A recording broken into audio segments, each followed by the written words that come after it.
Wyn in die donker. Dis romanties. Dit het my dink aan 'n knock-knock grappie. Knock, knock. Maar ek moet begin. Knock-knock.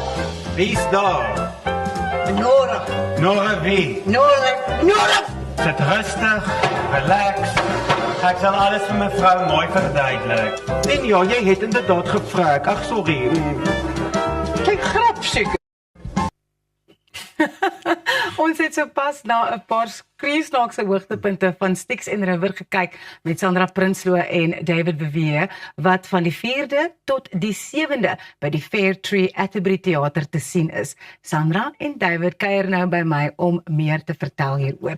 Welkom by Goeiemôre, good morning. Baie dankie. Goeiemôre. Ja. So, in Griekse mitologie is die River Styx is soos die skeiding tussen die lewe en die dood. Maar vir mense wat nie weet nie, waaroor gaan die op die hoek van Styx en River? Ons gaan maar nou net sê Styx en River, want die titel is eintlik baie langer. Ja. Langer as die play self. Ja. So dit gaan oor Nora wat deur Sandra vertolk is. En Nora is 'n kelderin by die Sonneblom Kafee. Dis reg, ja. Sy kom huis toe eendag en iets is bietjie anders. Sy voel dis 'n normale dag, maar iets is nie lekker nie. Daar's vreemde mense wat opdaag en die Ja, sy raak so 'n bietjie aan die slaap en as sy wakker word, dan is haar hele wêreld anders. ja, dis nog steeds haar kombuis, maar dis nie. En hierdie mense kom in haar huis in en sê jy's nou dood. Waar's al jou dokumente en sy sê nee, ek is nie. Dis nonsens. Dis nonsens. So die hele play is Nora moet bewys sy is nie dood nie. Hierdie mense sê vir haar sy is dood. Dis reg, ja. En sy wil nou haar kind en haar man terug aarde toe bring en haarself ook. Ja, so dis Ja. min of meer Waar dit gaan, maar dis net daai, jy weet, vir my is dit nie een van ons weet wat is die hier normaal nie. Ja. En in hierdie stuk is dit soos 'n staatsdienskantoor. En ons weet almal hoe dit voel om by binnelandse sake in 'n ry te staan. Dit is die hel. Ek wil nou net gesê het, maar die karakters wat julle vertolk, is seker toe julle die teks sien, was dit 'n no-brainer om so 'n stuk te kan doen. Albei van julle, Sandra?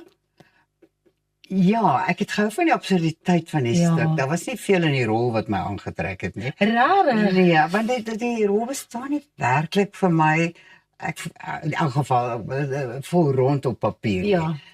Maar ek wou verskriklik graag saam met David werk, want ek het sy werk gesien en het verskriklik bewonder, en ook saam met Tony Morkel, ons regisseur. Ek is nou bly dat ek dit gedoen het, want ons werk verskriklik lekker saam. Wel, ek werk baie lekker saam. En saam met Tony.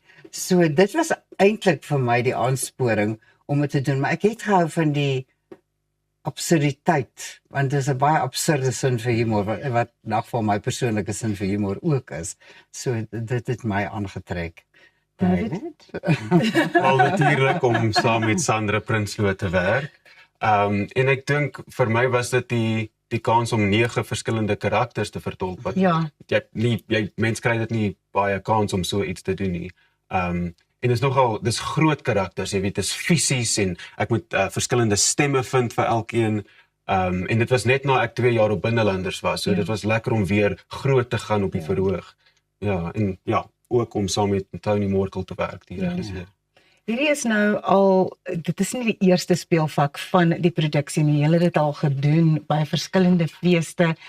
Is dit nog vir julle lekker om die stuk te kan optree, en vind julle met elke vertoning iets anders om dit bietjie verskillend hier te speel en bietjie verskillend daar?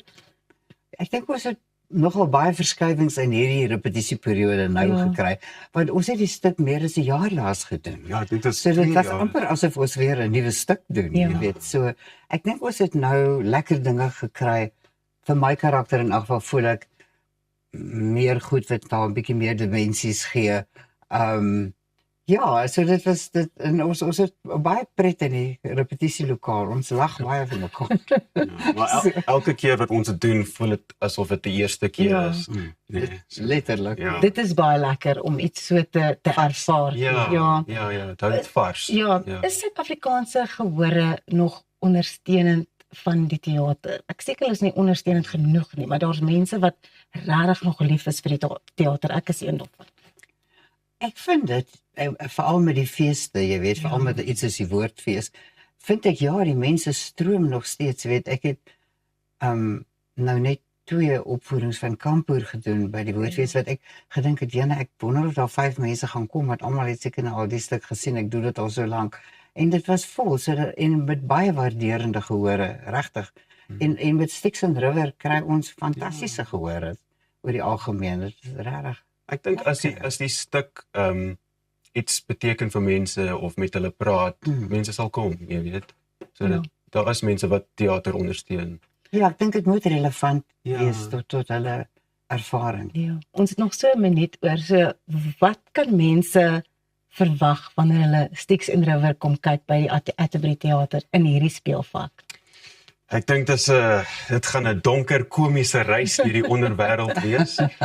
Dis absurd, dis snaaks, dis pret, maar daar's ook baie vulnerable moments en tender moments. Ek dink jy stap uit en jy vra jouself die vraag, wat behels 'n waardevolle lewe en wie het die reg om te besluit? Ja, en ek dink hulle gaan hulle absoluut verkneukel in David se 9 karakters, want hy is fantasties daarin. Baie dankie Sandra en David dat julle by ons aangesluit het vanoggend. Dit is 'n vroeë oggend. Ons waardeer julle tyd ontsettend baie. David Bevier en Sandra Prinsloo van die produksie Styx and River wat by die Vetri Atterbury Theater te sien gaan wees. Bly ingeskakel want net hierna kuier ons met die talentvolle Irene Louise van Wyk.